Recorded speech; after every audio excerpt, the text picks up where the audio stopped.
Welcome to Lynn Cullen Live. Talk radio without the static. Email your questions and comments to lynncullenshow@gmail.com. And now your host, Lynn Cullen. Oh, yeah. Hello. Welcome. Welcome. Geez, it feels like a million years since last we spoke. It's September 6th. God almighty. It's a Tuesday. I know. You thought it was Monday. So did I. But Susan didn't. She's here.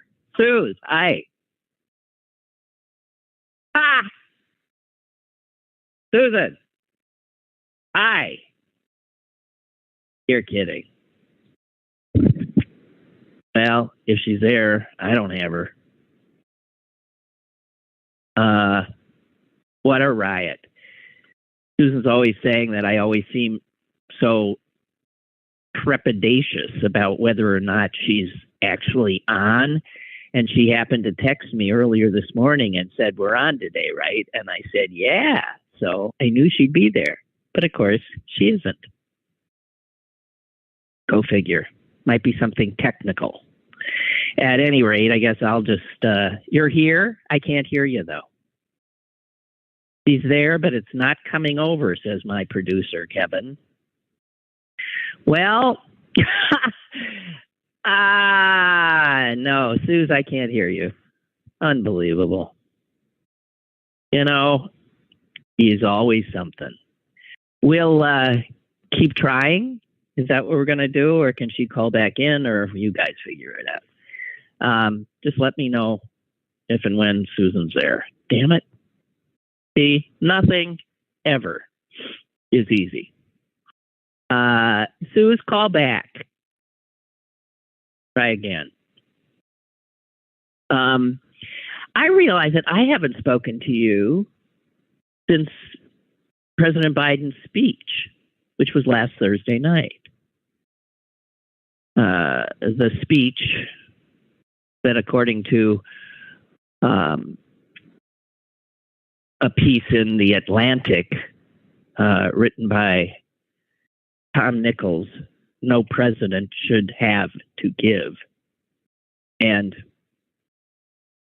it's true. I mean, not in our lifetimes did we think an American president would have to give a speech that essentially said that our democracy is I think you can hear me.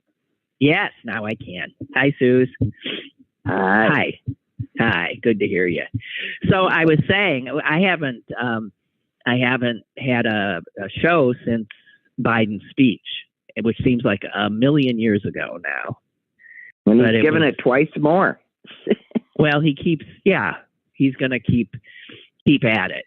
But a few things. I mean, it does seem like old news now, but a few things that I do want to touch on.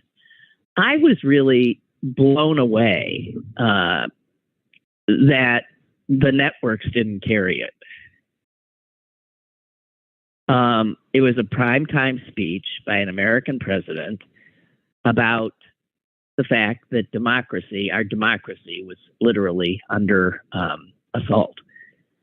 And they wouldn't carry it because they're still of the mind that he's a Democrat and he was decrying the Republican Party. So that is not stepping up to what this moment is. No. If they're going to play it like that, then we're in trouble. No, then they have their big fat thumbs on the scales of the voters. Yeah.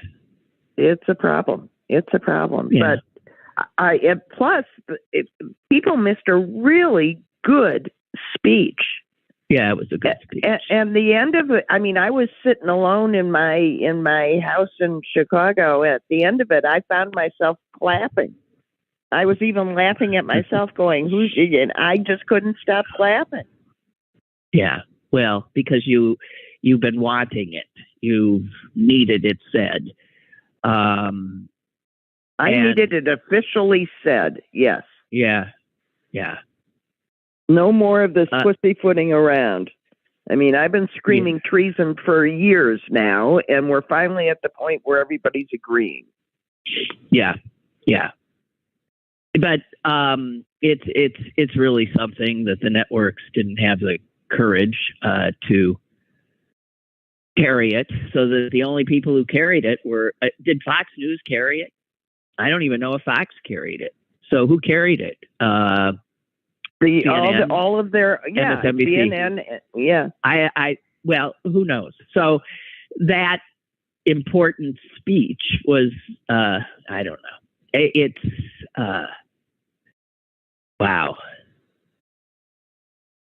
No, the media is really, really living down to what everybody is saying about it, and I don't understand why. Yeah. Unless it's because it's headed by people with political motives, all of them. Well, their political motive is to make as much money as possible. So they're capitalists. I guess they just don't want things to go. I don't know. I don't know what calculation they're making. I don't know what being a capitalist. If they being a capitalist. Well, I think capitalists do just fine. Well, no, I think capitalist can figure that they'll do just fine in a fascist. Yeah, that's society. what the oligarchs thought. That's exactly what the oligarchs thought. Well, I don't know. But it was bracing for me to hear it. Thank God. And I mean, the guy who wrote about it in the Atlantic said, it just boiled down to the line he said that this democracy can't survive when one side believes there are only two outcomes to an election. Either they win or they were cheated. Right. I mean, you can't, ain't going to work. And that is now the Republican mantra. Never concede, never lose. It doesn't matter what the votes are. Wow. So there we are. Things move quickly. I saw except when they don't. Yeah. What? Yeah, I saw the funniest thing right before the show started. It's from Ukraine. Like, you expect to see something funny from Ukraine. God bless them. Boy.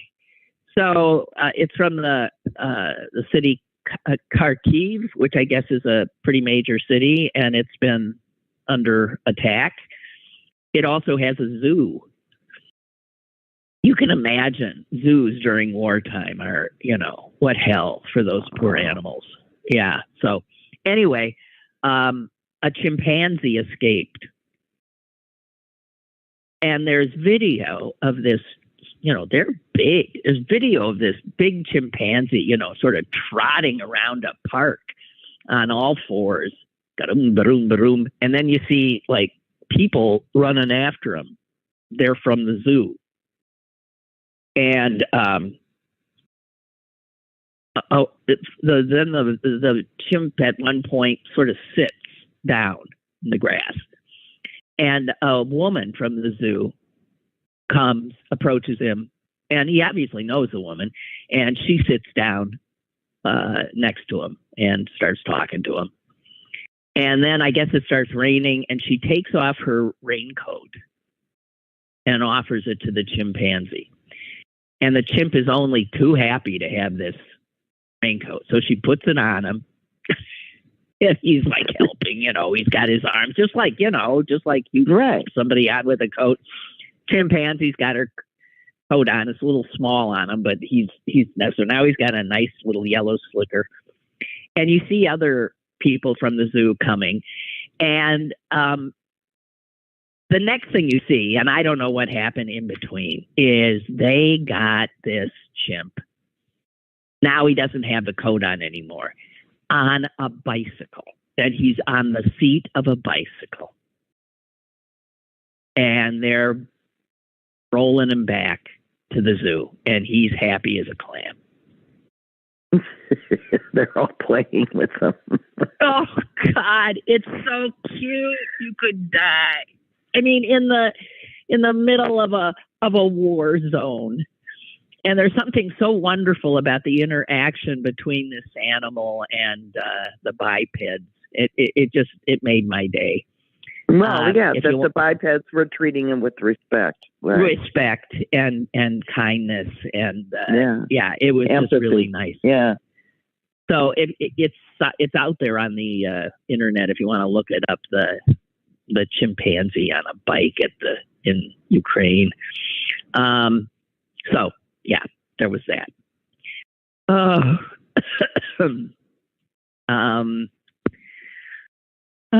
I don't even know where to start. So Trump's, what fascists first do, it's the rule book, is you go after the press and you go after the judiciary. Now, that's exactly what Trump did from day one.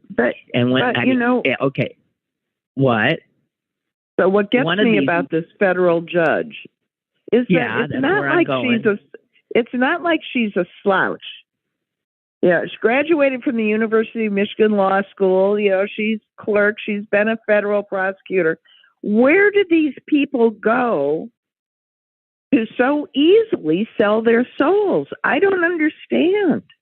But Susan, obviously, we might not understand it, but there's but her decision has tortured people tortured to get where she got. So she's not so she went to the University of Michigan Law School.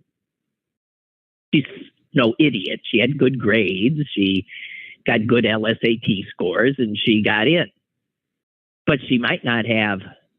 No, she had a good career. She was a federal prosecutor. No, it's not like, I'm saying that she had to willingly, she's like the new prime minister of England who starts out with on one side of the spectrum and because it's convenient gets elected on the other. It's right. like whatever it takes. And in my wildest dreams, I never thought that there were just that many people that were willing to stand up and just do, whatever it takes. I don't care if you see what I'm doing. Here's the thing, though. Here's what I said to somebody, a friend who is a lawyer and has great respect for the law.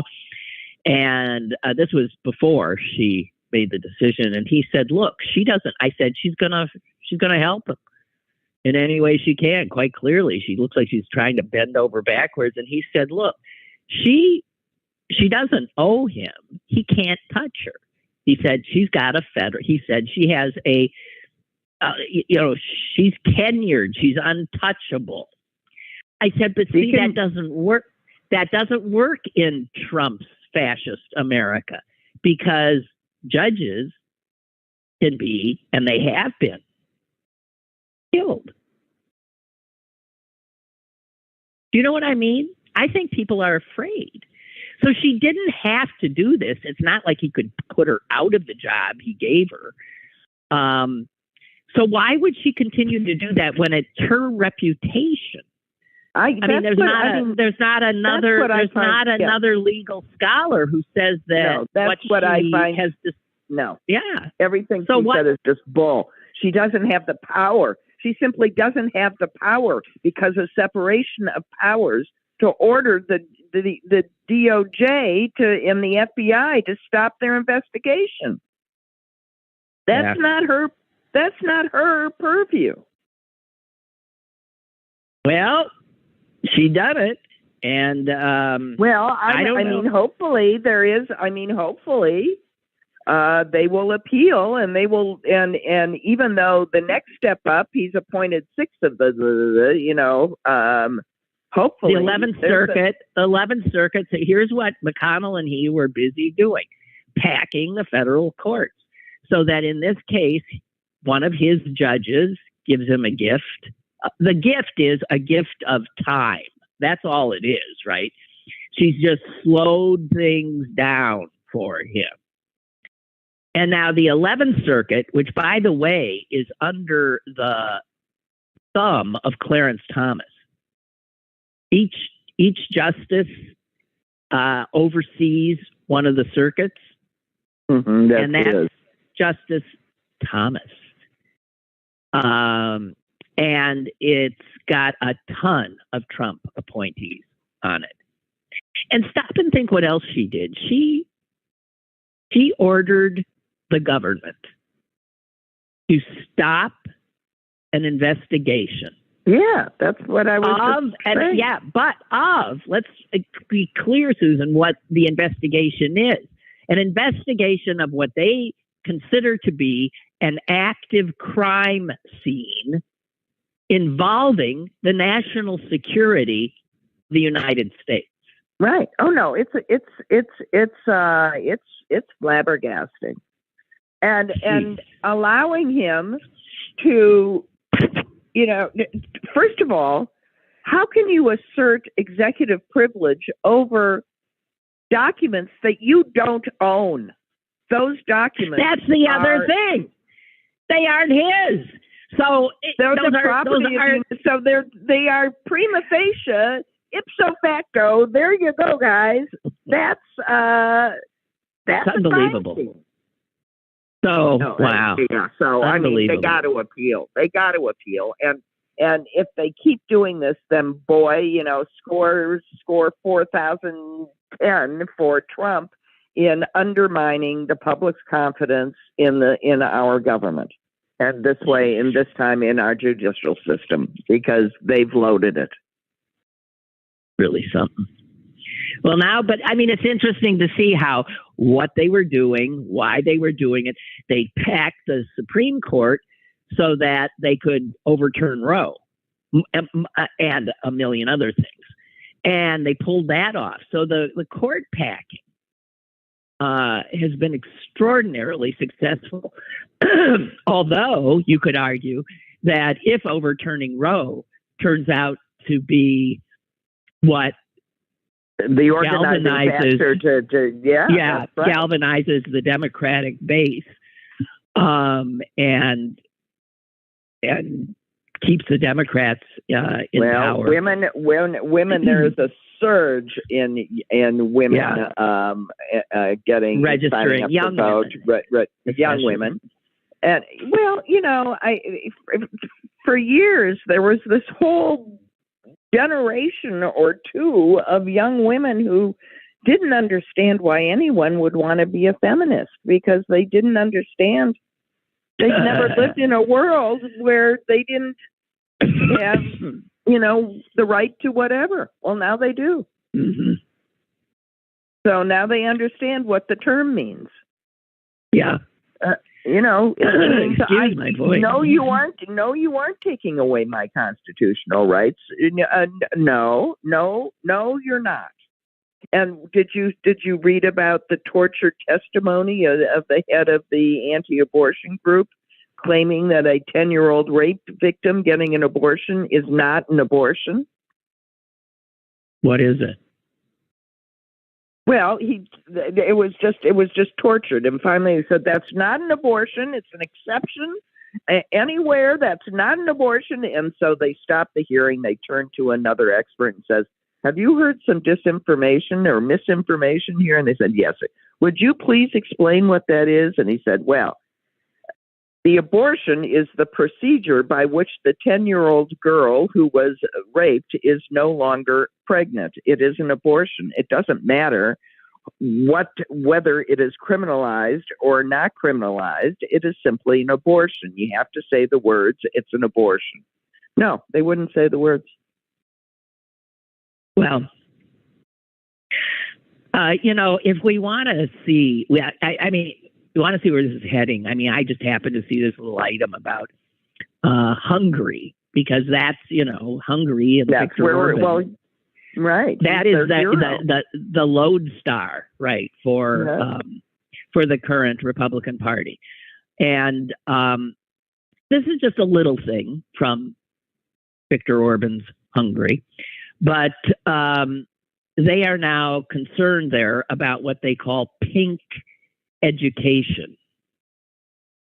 And that is that they believe that education of Hungarian children has become feminized. And feminized, you understand, is a negative. Oh, yeah. So anything having to do with females. That would be weak. Well, listen, it's not just weak. Listen to this. Here is actually the state's, they call it the audit office, has issued a report about the risk to the country's education system. And it says in part, if education favors feminine traits, such as emotional and social maturity. Now, listen to that. Okay, this is considered a feminine trait. Emotional maturity is feminine. Boys and men, I guess, don't have to. Are steadfastly immature. Yes, and are supposed to be, and socially immature. So listen, so here is Viktor Orban's Hungary. If education favors feminine traits, let me finish this sentence, Susan, such as emotional and social maturity, and provokes the overrepresentation of women in universities, equality of the sexes will be considerably weakened. What? Oh, yeah, because the men won't be in power anymore. What? It goes on to warn that if boys are not allowed to develop unfettered, they will be at risk of mental and behavioral problems. That boys, by their nature, are to be boys entrepreneurial and risk-taking, and you cannot hold boys down. Pink education will cause demographical problems. And the problems are exacerbated because there'll be more educated women, less educated men, and these educated women will not be able to find similarly educated spouses, which could lead to a decline in fertility, and we won't have enough Hungarian children to miseducate. Correct. Whoa, that was one big circular firing squad of an argument. Isn't that something? Well, that's sort of, incels policy statements right there. Mm-hmm. Hungary now has only one woman serving as a minister in the cabinet. Well, the last one next to no female. Yeah. One and the one there just up and said, "I can't do this anymore." Well, they started talking about cleansing and racial purity and just taking language straight out of Nazi Germany. And she was Jewish. She left. Roger writes, my wife was cleaning out drawers and came across this button, and the button, Susan. I know what it is. You do? Yeah, it's a picture of you and me when we on Miller Girls Day. It says Lynn and Susan, a picture of you and me, and it says a pleasant present, September 1, 2005. And he says, I remember why my wife took me there. She was trying to cheer me up because I was brokenhearted because my 18-year-old daughter had just left to spend a gap year in England and our cat had died. So your wife took you to a pleasant present. To see there we were. And what you forgot what he couldn't remember what it was. They had proclaimed. It was Miller Sisters Day. We got it in Pittsburgh. We got a proclamation. It was some proclamation. Yeah, it was a proclamation. No, the mayor wasn't. The city council guy was, who at the time was. City council.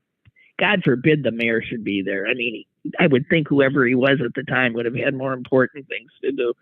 But yeah, they read a proclamation, and I somewhere I got this button too. So anyway, that's what it was. It was it was obviously self-promotion is what it was.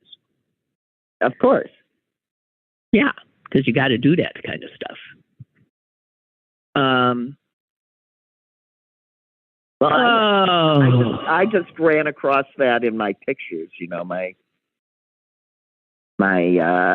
device it sees fit to bomb me with what they call memories from my photo album. Oh yeah, oh god. Yeah, and sometimes they just crack me up, and sometimes it's like a sucker punch. But yes, that's true too. Yes, of course. So I do want to note the passing of Barbara Ehrenreich, who was just a really good writer, social activist. And it was her book in 2001. That must have been why she was on my show. I assume it was for Nickel and Dimed. The book that must have won a ton of awards. I don't know if it did. Did it? In which she took on jobs that are the kind of jobs that millions of Americans do, and get paid, minimum wage. And she wrote of what it is to live or try to live on that. It was powerful as hell. And she went on to write all kinds of other amazing books. Somebody sent me a quote of hers that I've got to read to you because it's really good. When someone works for less pay than she can live on, when, for example, she goes hungry so that you can eat more cheaply and conveniently, then she has made a great sacrifice for you. She has made you a gift of some part of her abilities, her health, and her life. The working poor, as they are approvingly termed, are in fact the major philanthropists of our society. They neglect their own children so that the children of others will be cared for. They live in substandard housing so that other homes will be shiny and perfect. They endure privation so that inflation will be low and stock prices high. To be a member of the working poor is to be an anonymous donor, a nameless benefactor to everyone else. There it is. Yeah, I mean, anybody that thinks that we don't have serfs in this country. Or we don't have this outrageous class system where, yes, impoverished people work so that our lives can be better. I was struck that, and I did not know this about her, she was born into a working class family in Butte, Montana. And her dad was a miner, a copper miner. Yeah. And then, listen to this, though. You just assume things about, he was a copper miner. Oh, God. Then it goes on to say, he later earned his PhD in metallurgy at Carnegie Mellon University. Huh. How the hell? I mean, he must have been, that's just mind-blowing to me. That a copper miner somehow gets to CMU, and then he was apparently so brilliant, he became director of research for Gillette. Huh. And also it says here that she, later writing, said that both her parents were heavy drinkers. So he did all that as a heavy drinker. I just want to say, wow. Incredible. And Oh, dang it. Yeah, what's with your throat? Clear. I don't know. Okay.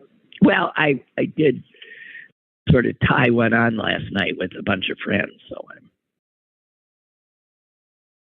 I'm a little worse for wear this morning. Well, I'm glad to hear that you had a nice evening. A raucous evening celebrating American labor. And just one other thing about Erin Reich. She turned relatively recently to one of her last books was called Natural Causes, in which I loved what she did. She took on the topic of growing old and went after the so-called wellness movement, because she considered the wellness movement, the purview of these, well, they drive me crazy too. I'll just let her say it. Every death can now be understood as a suicide. We persist in subjecting anyone who dies at a seemingly untimely age to a kind of biomoral autopsy. Well, did she smoke? Did she drink excessively? Eat too much fat? Not enough fiber? Exercise? And she, in other words, be blamed for her own death. And this is something you see that has permeated our culture. And it makes me crazy, too. Oh, yeah. When my husband was diagnosed with lung cancer, that I guarantee you that was the first thing that everybody said. Yeah, did he smoke? Everybody said, did he smoke? And I said, no, this is a totally different kind of lung cancer, and everybody out there might want to find out about it, because the smoking kind, mostly they can cure. This kind, the bolt of lightning kind, that you simply got bad luck kind, that kind kills you. So, but even if, I mean, where people are, you don't, I just hate this moralistic, judgmental crap. It drove me crazy, actually, when I used to go out to dinner with people, and you couldn't order until every woman said something like, I sort of, but I couldn't possibly. And it's always, something so that she'll maintain her weight, or that it's the wrong food to eat. And I just hate that stuff. Hate it. I know, we've had this. Yes. Barbara said she was at a pleasant present, too. She said, I spent some time chatting with Susan's husband, a delightfully friendly person. Yeah. Yeah. Yeah. She said, hard to believe it was so long ago. Yeah. Yeah. It was so very long ago. 21 years. Jeez, God. I was making fun of how another the head of a Russian gas company accidentally fell out of a hospital window. Hospital again. You think they come up with something? I mean, it gets absurd, right? Well, yeah, it's raining oligarchs. I mean, I know it's raining oligarchs. And then, bango, you got the Bed Bath & Beyond guy here taking a nosedive in Manhattan. Right. But that appears to be a suicide, right? Yeah, he was under federal investigation.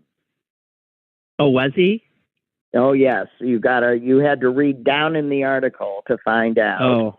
Well, I knew things weren't going well for. Well, apparently he'd been playing the stocks with his stocks with the ups and downs of that. Oh, I saw that he had sold roughly 55,000 shares on August 16th and 17th, but it said it was a trading plan he'd signed in April. I don't know, but they think there was something nefarious. You're hearing his defense, yes, right? Okay. So anyway, took a dive. Let's just say that he apparently pled guilty. Oh, really? So he was going to be doing time? No. I'm just saying an innocent man doesn't kill himself.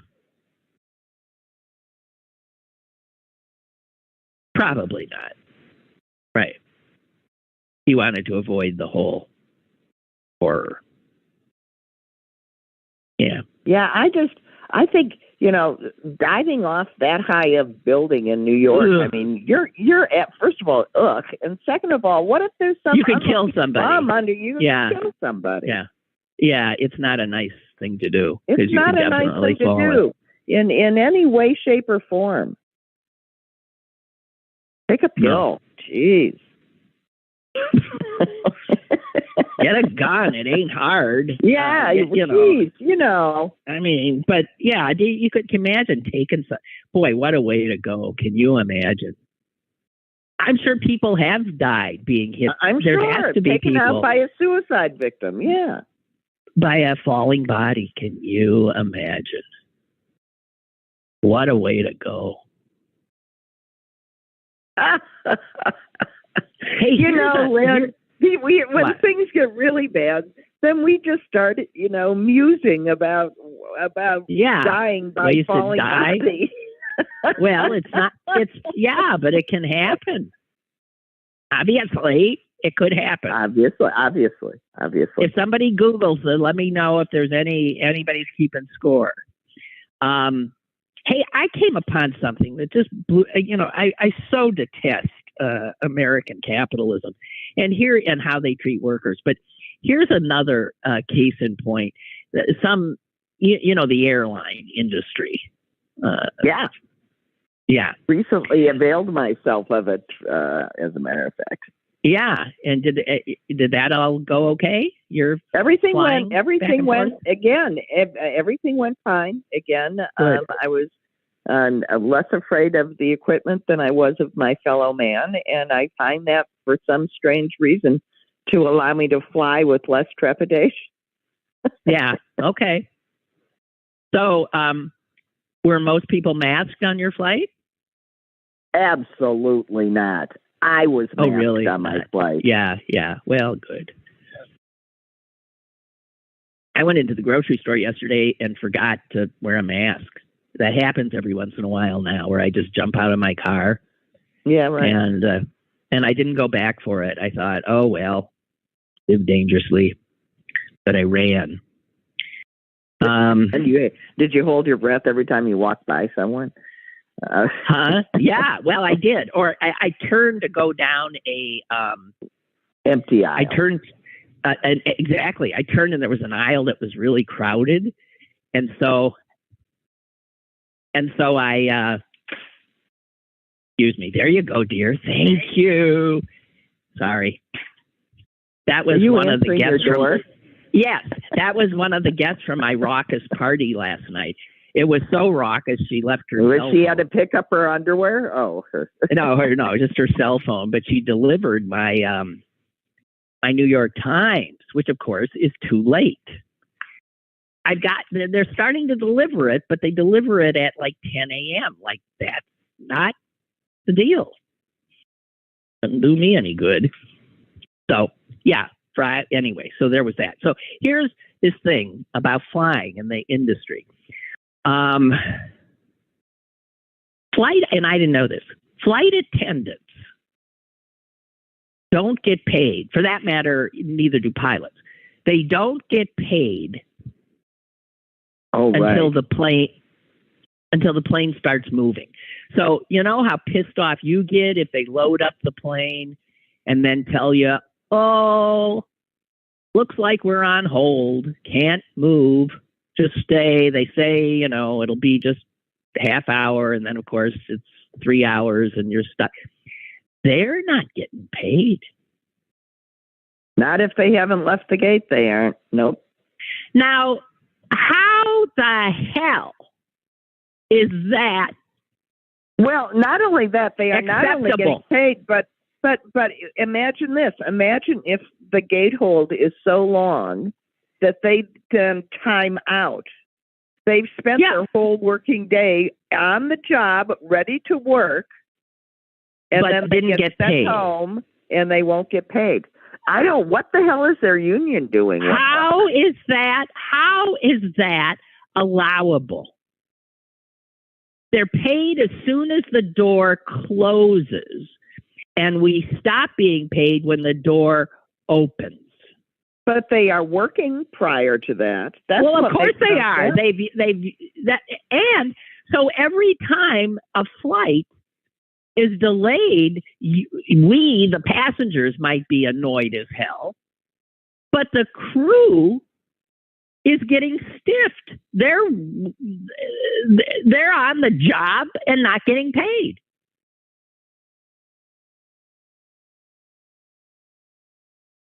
Incredible. I don't understand how that. I don't understand how that is. I don't know. Yeah, it's hard to understand how it's legal, and it's hard to. Like how it got negotiated. Like a little bit of the wage and hours division of whatever. How is? I mean, it just seems to me if you're booked, and especially if you've got the kind of job where you are flown, say, halfway across the world, and then you've got a layover, and you don't fly right back. Nothing. You're just out of work in Paris. I mean, that might be nice, but that can get expensive. Yeah. Yeah. And you're right. How the hell could the union? They're unionized. How does a union? Boy, the companies must have gone to the mat on that. But geez, how? Beyond belief. Just beyond belief. Beyond belief. It's just. I mean, it's more evidence, that there are the oligarch at the top, and then the peons. Everybody else is a peon. Speaking of the oligarch at the top, I got these numbers today, and I wanna share them with you. I every once in a while I see this kind of thing, and it's mind blowing. In 1968, the typical American CEO was paid 21 times the pay of their average worker. Well, so that actually shows a pyramid, right? The guy at the top is getting 21. And you could argue that I'm sure that that's reasonable. Okay, let's just move ahead to 1993. That ratio was the guy at the top is now making 3 times as much, 61 times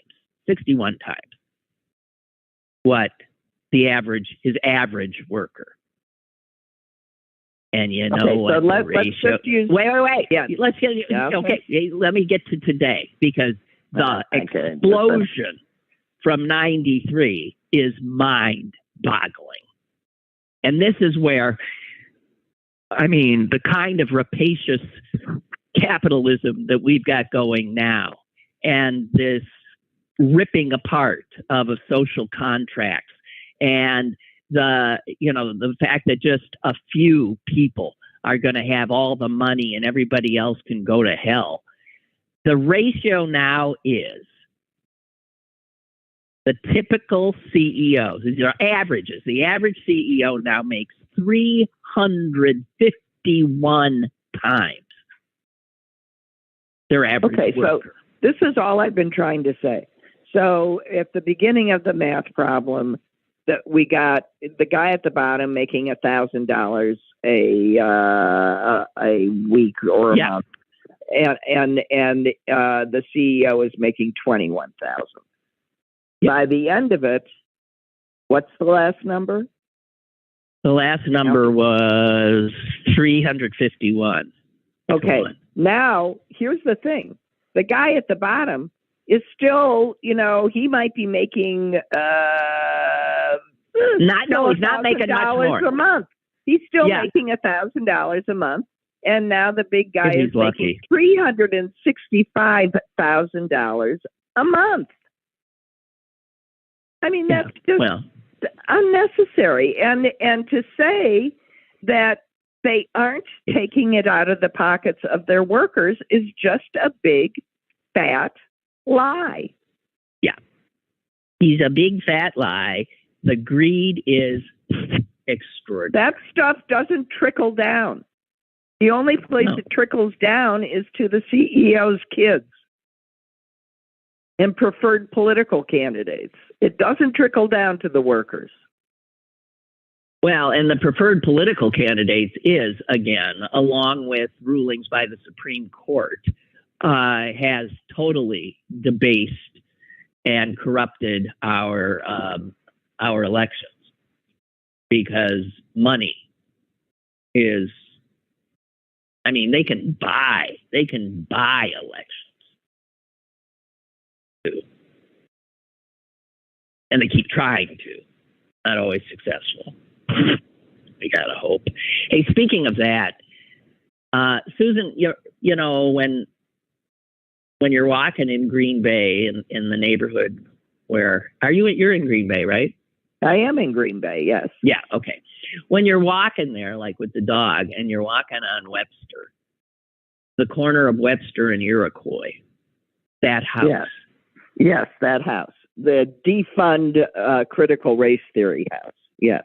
There's a guy who lives in that house who has every praised Trumpian sign, and always. And he looks like a Far Side cartoon character of an old white guy with a big belly. Oh, really? Does he? I've never seen him. That's exactly what he looks like. Yes, I saw him standing there with his arms folded upon said belly during I think it was one of the early Black Lives Matter marches down Webster, and he was guarding his property. Oh, but he was not. He was unarmed, though. That's amazing. Yeah. Anyway, so one of the signs I saw when I was there was he had a sign that was always calling for a constitutional convention. Right. I don't know if that's still up, but that was a new one to me.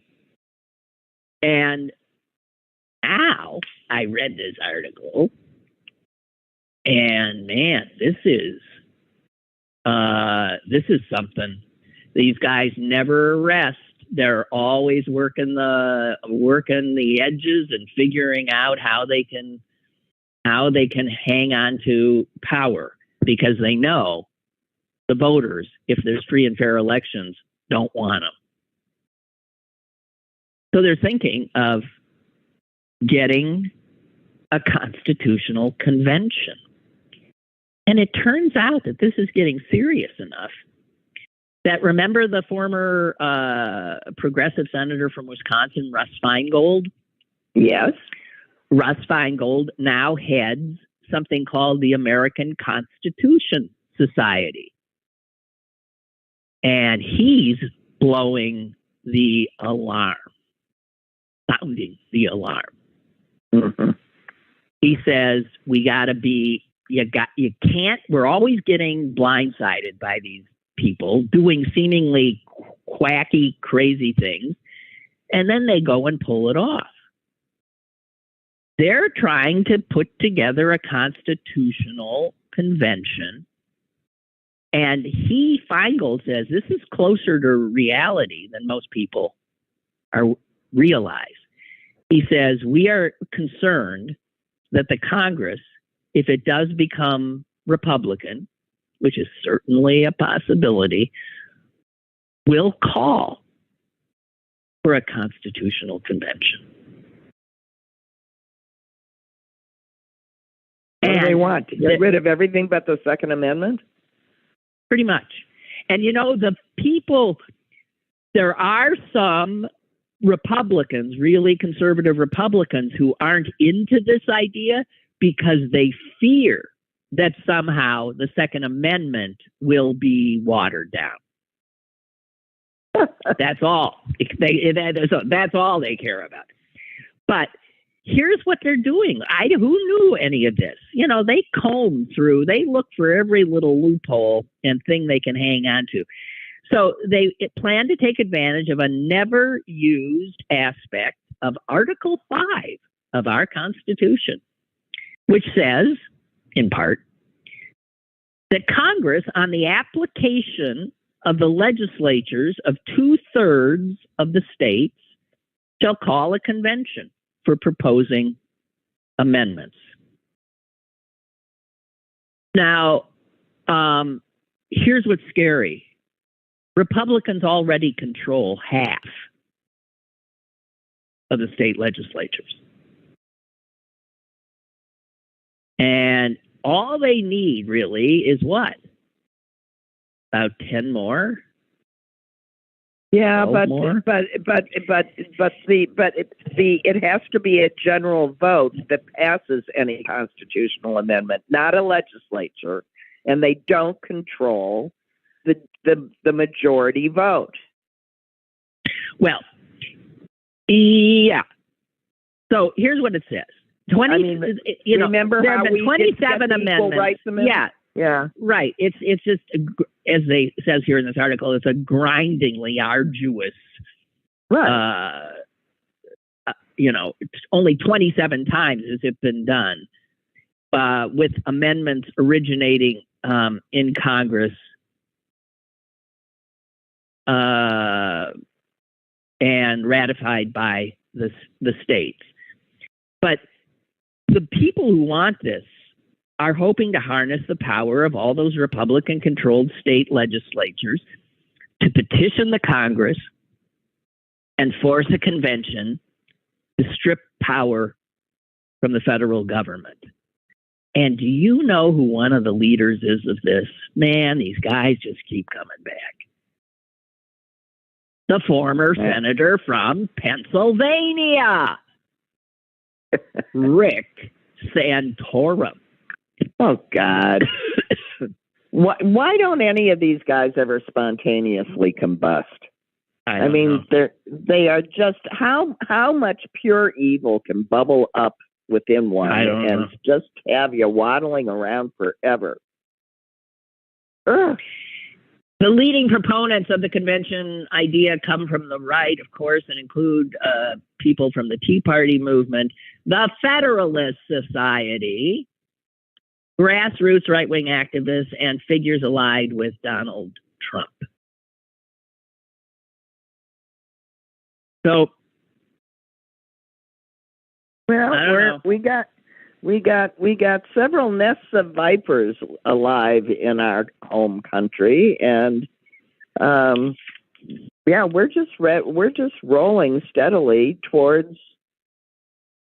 whatever. Whatever. We got a caller. We got a caller. Oh, you're kidding. Oh, hello. Hey, Lynn, Susan, it's Mike, your neighbor. Hi, Mike. Hey, so I called to talk about the flight attendants and the regulation that requires them to not get paid until the plane takes off. Yeah. Called the Portal to Portal Act, part of the Fair Labor Standards Act. And this because I used to train attorneys on how to do legal research. But it's similar to if my employer has me working in my desk really far away, and I have to walk there, I have to get there myself, and my clock doesn't start till I'm sitting at my desk. That's the theory for why they don't get paid until they push off from the gate, is my guess. I don't know the real reason, but the regulation that manages that is called the Portal to Portal Act. And it's part of the Fair Labor Standards Act. And why the union, though, hasn't fought that, I have no idea, because they clearly are working when they say, have your seatbelt, take your seatbelt, please, right, and they're stuff. right, and they're in the galley. They're working. Considered work. They've greeted you. They've told you. They've helped you put. They're helping you with your luggage. They're working. It might. Why the gut. Yeah. So, but that's the act that quote unquote protects the employer from you not being working until. Well, yeah, it's the same reason why if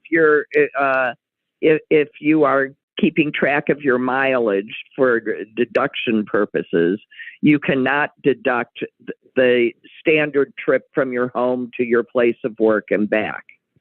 That's considered the cost of is on you. But everything that you do on behalf of the job during the work week is that. So that would be the same rule. That's portal to portal. You can't. It's once you're at the place of work, then everything thereafter. Yeah. And then also in your second topic about. Yeah. Go ahead. I'm sorry. And then the second topic about the Constitution, considering what just happened with Chile, they voted on a new constitution, very more liberal one, and it literally this weekend was just voted down. This is something we really need to worry about because fake media and fake news can really advertise and make this all sound logical that we get our rights taken away from us.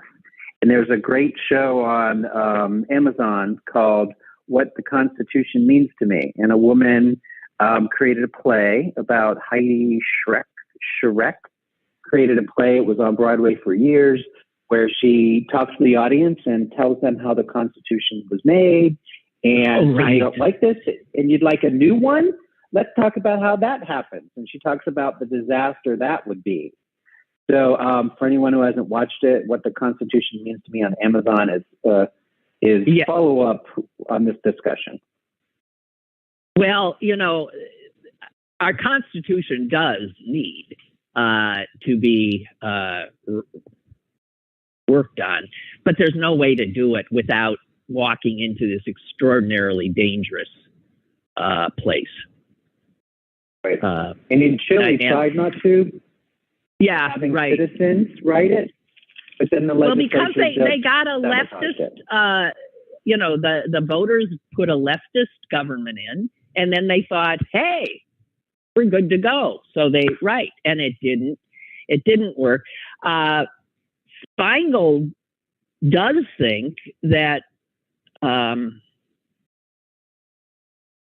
Constitution does need to be changed, but I don't know how we do it.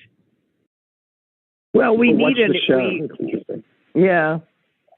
we do need an equal rights amendment because.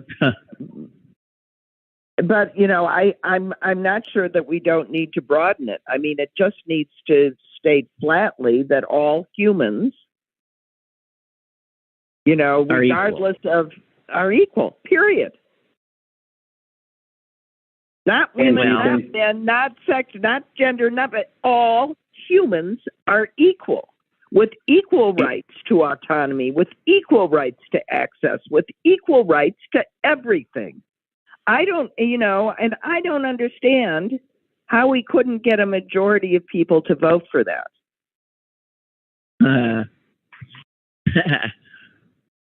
Well, a lot of those humans just feel like they'd lose something if every other human. We know that. Otherwise, why don't we have it? Remember how breathtaking it was when Hillary Clinton, God knows how far back, at some convention in China or something, said women's rights are human rights. And the whole world exploded. Well, but it's true. And see, my theory is it's easier to not want women to be equal than to say we're not all. I don't want us all to be equal. I think it's more of the separating that has worked so effectively for our enemies. Let's admit it. Let's admit that all of us that are discriminated in this country, holding hands together, are greater than those that are discriminating against us. But we have to hold hands to do that. But what about the bathroom? Susan, the bathroom! The bathroom! That's what killed the friggin' ER. The bathroom! That's Phyllis Schlafly for you. Yeah, and her daughter, I know. And her daughter's still at it.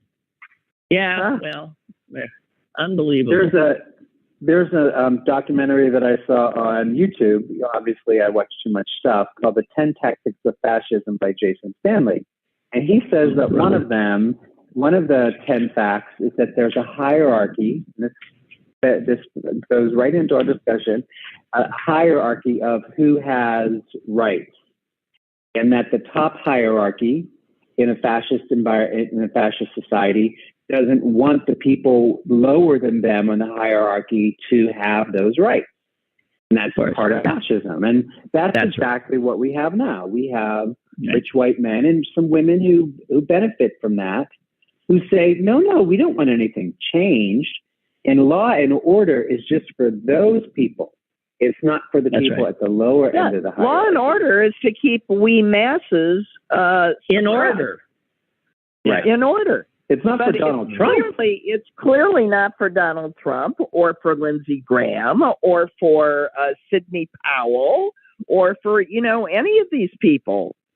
Giuliani. No, it's not for them. And that's one of the tactics of fascism. Yeah. No, if you look at the definition of fascism, guys, it's a Republican We're Party. ticking off the boxes. Yeah. That's exactly their program. So they don't have any policies that they're putting forth. Their policy is to hold on. Their only thing is to hold on to power, and that is by creating this fascistic country. Right. They're flat out being real clear to you. They are promising you Nazi Germany. There you got it. We got it. So, well, thank you so much for the call, and I believe we are over time. We are. We are. Talk to you soon. Okay, thanks for the call, Mike. And Susan, nice talking to you. Nice talking to you, too. I've missed you. Yeah. Well, we should actually talk. Air sometime. Okay. Yeah, at some point, maybe today, later. Okay? Okay. All right. Okay, bye. Bye. And for the rest of you, I'll be here tomorrow. A raucous partying for me. I'm going to go lick my wounds. Toodaloo.